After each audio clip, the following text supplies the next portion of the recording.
Jelang Hari Raya Kurban, Dinas Pertanian, Kehutanan, Peternakan, dan Kelautan Kota Parepare melakukan vaksinasi kepada ratusan sapi di Kelurahan Lompoe, Kecamatan Bacukiki, Kota Parepare.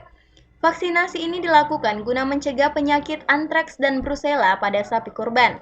Melibatkan 2 tenaga dokter hewan, serta puluhan tenaga staf bidang peternakan Dinas PKPK Kota Parepare, turun melakukan vaksinasi di sejumlah peternakan sapi di Kelurahan Lompoe, Kecamatan Bacukiki, Kota Parepare. Vaksinasi dilakukan hingga 4 hari jelang Hari Raya Idul Adha. Dalam sehari, sekira 100 sapi pada peternak di Kelurahan Lompoe, Kecamatan Bacukiki, Kota Parepare divaksin untuk menjaga kesehatan sapi-sapi para peternak sebelum dijual sebagai sapi kurban. Vaksinasi dilakukan untuk mencegah penyakit antraks dan penyakit brusela pada hewan kurban.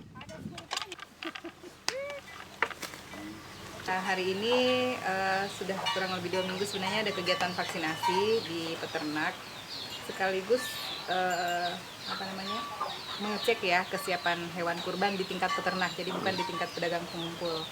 Hari ini ada kegiatan vaksinasi antraks, vaksinasi brusela, kemudian pemberian vitamin, pemberian obat cacing, dan pengobatan kalau sakit sesuai kondisi sapi. Nah, tujuan vaksin sendiri, Bu? Tujuan vaksin untuk pencegahan penyakit antraks dan pencegahan penyakit brusela.